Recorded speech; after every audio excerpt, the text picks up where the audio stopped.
Hey everyone, Ricky Shockley here with MedSpa Magic Marketing, and today we're talking about our top performing Google Ads strategies and frameworks for 2026 for med spas. Again, we're an agency exclusively working with med spas. We're peeling back the curtain, giving away all of our strategies. I'm holding nothing back in this series.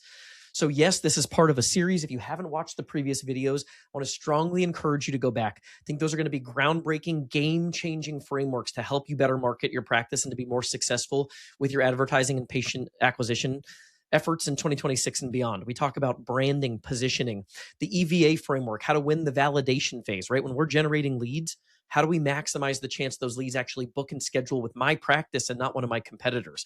We talk about the trade-offs in terms of discounting versus brand-based strategies and how that impacts customer acquisition cost and retention. How to gain confidence in your ROI calculations and how you're measuring your marketing results so you have real, tangible, hard numbers to prove money in and money out. Budget allocation and prioritization. I argue you should take these things in order depending on the growth of your practice and not try to do everything at once. We'll talk about that a little bit on the intro of this video. In part 3, we gave away all of our top performing Facebook and Instagram ads frameworks. We gave it all away, including the customer acquisition cost benchmarks and the specific offer frameworks that we use. It's funny, I actually had a sales call last week, and I pulled up a slide from this presentation, and the person I was talking to said, "Is this your slide?" I was sort of confused, and I said, what do you mean? I didn't even understand the question. And I guess somebody else had screenshotted that, and they were using it on their sales pitch from our slide deck, which honestly, I'll take it. It's a compliment. I think we're giving away some of the best advice, peeling back the curtain more than anybody in the industry. In part 4, we talked about how to ensure you're maximizing lead conversions, so that you're actually not just generating leads, but maximizing the number of booked and paid appointments. And then today, we're talking about Google Ads strategies and our top performing frameworks for success in 2026. A lot of this also intertwined in here is eliminating waste. What are the things I see med spa owners doing that are just spinning their wheels, trying to jam a square peg into a round hole? Inefficient, ineffective uses of our ads dollars and our marketing dollars. So again, if you watch those earlier videos, you understand our growth framework, and this is how we coach our clients to take these things in order. For most med spas, if you're sub 100K a month in revenue, I still want an exclusive focus on maximizing our meta ads, our lead intake and conversion systems. After that, we incorporate Google Ads into the strategy mix. Then we start to talk about SEO. We actually have a new branding element that we kind of wedged into the step between 1 and 3, depending. But that's the typical order of operations. So I would argue for most of you as med spas, if you're a typical med spa, 50, 60% injectables, that your primary source of ad spend, if you're under 100K a month, should be meta ads exclusively. If you're past that, then great. It is time to diversify. Google Ads are going to be an important part of diversifying your new client acquisition.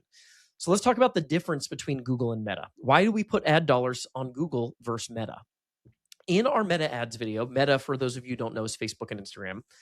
We talked about the checklist of things that generally apply to being that Meta is a good source of ad dollars for, right? It's a good match. And the general rule of thumb there is these have to be broad appeal services that if you're advertising them, a lot of people that are seeing your ad are already doing it or are already thinking about it. So, right, your tox products fall into this category. If I'm advertising Botox to women age 30 plus that live within 7 miles of my office, a very high percentage of those people are either already doing it or thinking about doing it. That naturally means we have a higher response rate and lower cost of acquisition. Now, those same services usually work well on Google too. And then there's some other things that don't work well on Meta, but do work well in the Google space. So let's go through that checklist. Google Ads are a good fit if you're able to promote a service that people search for by name. So brand name, even better, right? People look for Botox by name. They look for Dysport a lot of times by name. Some of the other neurotoxin products, Jeuveau, Daxxify, Zeman, you don't have a lot of brand search. And you don't have a lot of people in that category looking for the generics, right? So people know Botox. Botox is the Kleenex of the neurotoxin space. You don't really have a lot of people typing in neurotoxins near me. They're either going to type in the product or they're going to type in med spa. So that's mistake number 1. Don't go for category terms on something where people don't use category terms in their search. Filler is one where people probably do use category terms, right? Lip filler near me. They're looking for a doctor, dermatologist, med spa that performs facial filler, lip filler. Weight loss, potentially. There are some extra regulations around weight loss, but that's something people search for by name, right? Medical weight loss program, those types of things. And then category terms, an obvious one. People search for med spa near me. That's a good catch-all bucket. If you've got very niche services that don't have broad appeal to the local market, but people still search for by name, those can be good uses of your ad dollars too. So hair transplants, probably more effective in the Google space than it is on Meta. Spider vein treatments, same thing. Laser hair removal, same thing. You also want to make sure you're advertising services where there are no issues with policy restrictions. So, for example, if any of you have tried to run ads for anything and you have PRP listed on your website and you're sending traffic to your website, you're going to run into issues because PRP is considered an experimental medical treatment. Google will flag any ads that direct traffic to a website or landing page that reference PRP. So that might be a potential snag for you. If you're having trouble running ads for Botox, you just need approval from Allergan. So comment on this video that if you're having trouble, make sure to get back to you and try to coordinate with you. We'll give you our email address. You can get in touch because you can easily get through the approval process with the help of Allergan so you can run ads for Botox. But PRP is just a no-go across the board. Hey there, wanted to briefly interrupt the episode to make a quick ask. If you're a podcast listener, it would mean the world to us if you'd leave a review for the podcast, whether that's on iTunes or Spotify. It's something I hadn't really remembered or thought of asking for, but it does help us show up more frequently so that we can reach more people with the information that we're providing. So it would mean the world to us if you'd leave a review on iTunes or Spotify, if you're listening on audio. If you're watching on YouTube, make sure to hit the subscribe button so you're in the loop for future videos and you don't miss any of the content that we're putting out. All right, so let's talk a little strategy on Google Ads. First thing I want everyone to understand is the context of how ads are displayed. So when people see a Google ad, they're seeing it alongside other search results. So it's hyper competitive in that respect, right? When people are seeing our ad, they're seeing multiple other ads. They're seeing the maps listings. They're seeing organic results. They have a long list of options specifically related to their search query. So if I typed in laser hair removal near me, I have a long list of websites and businesses that I can explore and investigate. So understand that context because this is going to help you set yourself up for success to win that competition. So you can see here in this example, look at all the bells and whistles on that first Milan laser ad. They've got a new patient exclusive special offer. They've got a photo there that makes the ad just look a little bit nicer. They've got the location pinned in Hendersonville where I searched, closer to me. They've got the office hours. They've got site link extensions to specials, before and afters, and FAQs. Then the second result that pops up there, it's just showing a simple headline, Mount & Juliet's top-rated med spa, laser hair removal, and then one line of text, right? Even without reading those just visually, you can pretty much ensure that that first listing is going to get an outsized share of clicks. And then once people click, they're on your website. You have them somewhat captive, at least in that moment. So you can try to convince and convert them and move them along your purchase funnel. But at this stage, we have to understand how our ad is positioned in the competitive landscape. And that's part of it, is just the visual appearance, the depth. And then we'll go into a couple other things here, which are going back to the purchase matrix. The 3 buckets of factors that impact the purchase decision are reputation-based factors or know, like, and trust factors. These are things like your reviews, your social presence, the look and feel of the office, the practitioners, all of those things that help give people a representation of how authoritative and trustworthy your business is. The second thing are price considerations, right? That Milan laser, they had an exciting, enticing new patient promo, or the other one did not. So that's probably going to tip the scales in their favor a little bit. Convenience. For advertising to people that we're a more convenient location for, we're going to be a more viable option. We're going to tip the scales in our favor, just as reference to proximity. So understand those things. We want to give people a compelling reason based on that matrix of reputation, convenience, and price to choose our med spa. And I would argue that you want to intertwine those elements into your ads messaging. So another example here, right? The first one, this is actually one of our clients that I screenshotted, filler, Orange County, California, or Orange, California. You see the first one, it just says dermal fillers, Orange County, lip filler in Orange County. You've got redundant headlines there. This is one of the things I hate that Google Ads does. So when I started in the Google ad space, the primary thing that we used was called expanded text ads. And that was where we got to control the entire headline of our ad. We got to pick what we wanted that blue text to consist of. Now Google uses responsive search ads. And essentially what they're doing is they're having you load a bunch of different alternative headlines, and they'll shuffle around those headlines as they see fit. But the problem is there's a lot of redundancy there. So we wasted space in example 1 by saying the same thing twice. Dermal fillers, Orange County, and lip filler in Orange County did not need to be there, right? We didn't need both of those things there. And then it's got a reference to the product, but it's thin, doesn't really give us an exciting reason to choose their business, sort of just blah. You look at the second example, even without site links, because one of the reasons we typically don't use site links personally in our ads is I want to isolate traffic for measurability. So there's a downside to that, but I at least want to make sure all the other stuff is there. So in this case, business name, reputation, price, all covered in the ad headline. The location is pinned there. So if I know the things that influence the purchase decision are reputation, convenience, and price, I've addressed all of those elements in this very succinct amount of text. The other one, it hasn't talked about reputation. It hasn't talked about price. The only thing I know is that they're local to me. So just a whiff, in my opinion. So these things are really important. You can see now Dermafix rated 4.9 stars, $150 off filler, state-of-the-art beauty treatments that deliver life-changing results at affordable, and then you see it truncates there. The $150 off, reiterated, the location pin, and the office hours. It's also got the image, so it just looks better. So I would say that's the anatomy of a good ad in a nutshell. So when you're building ads, you'll see this responsive ad grader, and it gives you an ad strength grade. Be careful of this, because if you over optimize for the ad strength grade, it's not something that's actually used in the bidding system as far as we're aware. So this doesn't actually affect your cost per click or ads performance. It's meant to be a guide, and that guide can cause you to use those redundant versions of headlines. I like to avoid that. I don't need to say the same thing twice. If I'm going to incorporate multiple different headlines, I want to make sure I'm saying something different and unique in each one of those. So if Google decides to pair two of those together, I'm not wasting space repeating the same point. So be cautious of how you use the ad strength grader. All right. How do we build our keyword lists with Google Ads? So if you're auditing your Google campaign right now, this is some stuff to think about as you click around the dashboard. So I primarily want to focus my Google ad spend on bottom of funnel, highly qualified search queries. So these are people that what we call, they're already at the provider selection phase. They've decided they want the service. They know what they're looking for. They're just trying to figure out who they're going to give their business to. Those are the people that I want to spend my ad dollars on primarily, because I don't have to worry about arbitrage or bait and switch or convincing them through an extra step of the funnel. And there is opportunity there, but to simplify this is where we spend most of our clients' ad dollars in the Google Ads realm. So people that are specifically searching for the service by name or the category, and they're searching for your city. So keywords might include Botox near me, med spa Nashville, for example. We typically recommend what's called phrase match or exact match keywords. So this is if you go into your search keywords section of your ads dashboard in Google, you will either see brackets or quotes around the keyword pool.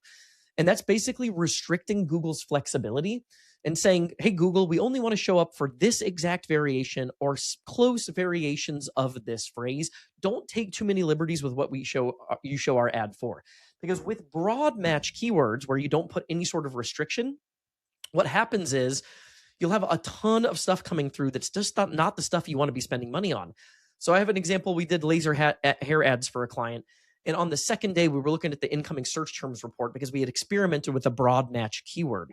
And when we looked at the search term report, some of the early traffic that was coming in was for Brazilian waxing or at-home waxing kits, services we didn't even offer. And the bait and switch of trying to get that person to change their mind and decide to consider laser hair removal is usually not worthwhile. So that can be dangerous, but to get really nuanced here, sometimes when you use broad match, even with waste, you can have a better catch rate. So if I go back to our meta ads example, where we use discount-based strategies, and let's say for every $1,000, we might get 10 patients, but only 4 of those patients are good quality patients. Well, the relative percentage of patients I'm acquiring goes down in terms of quality, right? Only 40% are good quality, but I have 4 for $1,000. If I try to optimize for reputation up front, I might spend $1,000 just to get 3 from the get-go. So even though the relative percentage of good quality clients is lower, my absolute volume is higher in option 1. That can also be the case at times with broad match keywords, meaning I have 50% of the keyword pool that's coming in. The search term report is waste. It's bad stuff, but it lowered my cost per click so much that it offset that waste. That can be the case. So it's worth sometimes exploring this if you've got a really good pulse. But by default, to simplify, I think you want to mostly focus on the phrase match and exact match keywords. The other thing is you want to have a good negative keyword list up front. So excluding discount-based terms, so people that are specifically searching for a deal potentially, right? People that are already looking for your brand, people that are doing informational queries, something that's too disconnected or earlier in the funnel. So if you want our negative keyword list, just comment below negative keyword list. We'll reply to the comment with our email so we can coordinate giving you that free copy of our negative keyword list. You can plug that in, upload that. It'll eliminate waste from your budget improve ads performance, and essentially make you more money with a simple click of a button. So if you're running Google Ads, highly recommend doing that. Grab that, comment below. We'll make sure to get that over to you. But those are the fundamentals of how to build a keyword list. Hey practice owners, Ricky here. And if you're tired of seeing your marketing as an expense, it's time to see it as the investment it should be. At MedSpa Magic Marketing, we specialize in driving predictable, massive growth for med spas. We helped one client generate over 2,500 new clients directly attributed from ads in less than 18 months. And these aren't outliers, this is our expectation. We're HIPAA certified by Compliancy Group, rated a perfect 5 stars on Google, and we provide true consulting and strategic direction to our clients, not just button pushing. If your med spa is able to consistently invest in marketing and advertising, and you want a transformative look at the exact frameworks, ads, offers, and strategies that we use for our clients, schedule your complimentary strategy session with me at medspamagicmarketing.com. That's medspamagicmarketing.com. All right, let's talk about landing pages. So obviously, the destination page where we send our traffic from Google Ads is going to make a major difference in terms of results. A better landing page equals better conversion rate, equals lower customer acquisition cost, lower cost of acquisition equals higher ROI. So what do we need to do with our landing pages to position us for maximum success? Here's my basic checklist. Number one is we want to optimize for the know, like, and trust factors. I see way too many people just talking about the service itself. Remember, if people have performed a Google search, they've already decided they want the service. They're trying to figure out if your practice is the destination that's going to earn their business. So talk about the things that make you unique, make you different, highlight your reputation, and why clients are going to be especially excited about choosing your med spa. I would recommend some sort of an attraction offer, so a new patient exclusive offer. It will lower your customer acquisition cost and generally yield better results. So put some sort of new patient exclusive promo in the landing page as a call to action. Use real photos of the practice and providers instead of stock photos if you can. Clear call to actions. What are we asking you to do and what's going to happen next? Do still explain the offer and the service. Why do people do this? What are the benefits? What are the pros and cons? Why do people like this? Reinforce the decision they already made by giving them the information that gets them more excited about the service they were inquiring about. Use third-party social proof like a reference to your Google reviews instead of just testimonials. Testimonials are a good data point in terms of the qualitative data to give people a compelling story, but you also want the quantitative data. So instead of just testimonials, if you've got a really good star rating on Google, talk about, we've got a 4.9 star rating with over 300 client reviews. Make sure that's referenced. And then incentivize lead capture as an intermediate step in the process.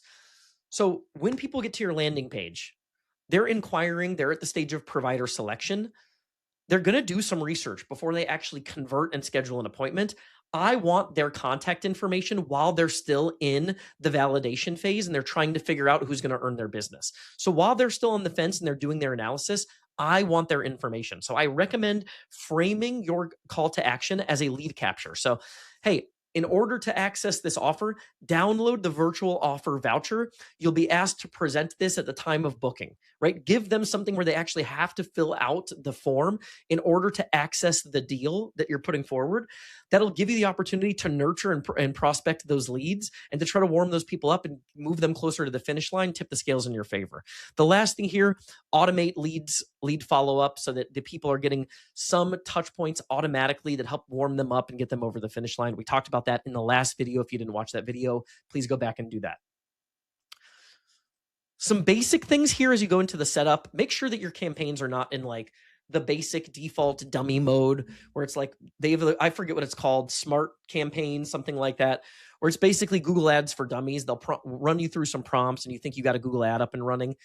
Those can be disastrous. You just do not have enough quality control to make those work in many cases. So make sure that you are in expert mode, that you have the full capabilities of the management dashboard. Make sure you've got the proper objective in place. So for us, it's going to be leads. We're mostly doing lead generation. So that's the primary metric for success. We're running search campaigns. So performance max and display, they have a place and a time, but most of what we're talking about in the Google ads are search campaigns. People actively perform to search. They see the blue link result in the sponsored section and they click onto our listing. Under locations, you want to make sure you've got the proper location information entered. You've got a mile radius that makes sense. Double check that because you might find that you're just reaching people that are too far away or they're in areas where you're realistically not pulling high quality med spa patients. So be granular and strategic with your location targeting, just like we talked about on Meta. And then you're setting your daily budget and your spend. Your spend, just like Meta, is your constraint to volume. It dictates how many people you're reaching and how many clicks that you're generating on your ad, which ultimately is going to directly correlate to how many conversions and how many new patients you're seeing. So a few things on the back end here. Make sure that you're tracking conversions, that you have this set up. If you don't have this data, you're guessing. We just took over Google Ads for another client. They're in Canada, actually. And the structural components of their campaign were solid. There weren't any major issues, but they didn't have conversion tracking set up. And you're flying blind when that's the case. You do not have confidence in ROI. You cannot double down on an investment when you don't have confidence in the data. You need to understand, if I put X amount of dollars in this is what comes back to me on initial visit at the very least. And this is how that projects to a 12 to 24 month window. I need to understand the math on money in, money out, so that I can spend aggressively and achieve my growth goals with confidence. Very, very, very important. Like, if you don't have accurate conversion tracking and data and confidence in ROI, then you're just guessing, and it's going to lead to bad decisions. So ongoing management and optimization, what are some things that either you're doing this on your own or you're paying an agency that you should be experimenting with and monitoring? Potentially testing different ad headlines, making sure that you got a pulse on the assets, the images, the extensions, the copy, the text, all of those things. Look at the landing page on at least a quarterly basis to make sure there's no opportunities for improving the headlines there. Split testing, beefing up the landing page experience, improving the landing page experience. That's one thing we've been trying to do more of this year. We actually revisited the quality scores, and we're doing some extra work on our landing pages. One pro tip here that'll be a new addition for this year is look for alignment.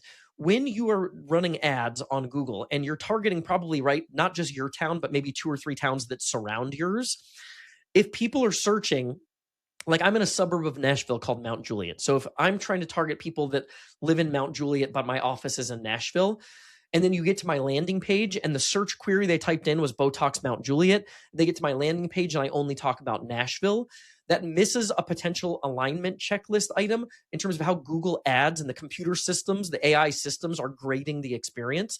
So make sure the keywords overlap. So a little pro tip here, make sure your headlines do the same thing you need on the SEO side. So it includes the service name, the city where you're located, and then a secondary headline that includes synonymous terms and cities that you serve. So if I had a landing page for my Botox service and it said, providing Botox in Nashville, Tennessee, my subheadline might be neurotoxins, Botox, Dysport, and more, serving Nashville and surrounding areas, including Mount Juliet, Hendersonville, East Nashville, Brentwood, Franklin, right? Whatever those things are, make sure that the pool of keywords is all included in a way that makes sense to the user.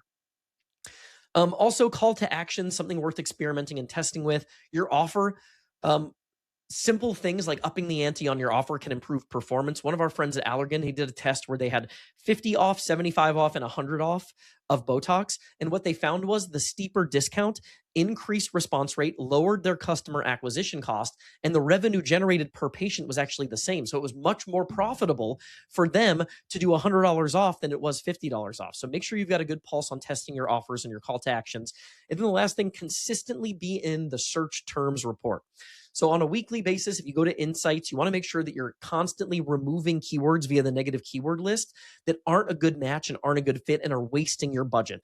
Every time someone performs a search and clicks on your ad for a non-qualified keyword, you're throwing money away. So this is a critical part of ongoing management, is managing the search term report and the negative keyword list. So if you want to help dialing this in, whether it's your Google Ads, your overall marketing plan, you want to have confidence that 2026 is going to be the best year yet in your business, whether this is the beginning of 2026 that you're watching this or the tail end as we head into 2027, we want to make sure we're helping you. If you want help and clarity in your marketing strategy, please schedule a one-on-one call with me. It's complimentary. I'll walk you through this. We'll do a one-on-one version of this at a deep level. And you can go to medspamagicmarketing.com to schedule that call with me. Look forward to meeting you. I hope you found that valuable today. We'll see you on the next one.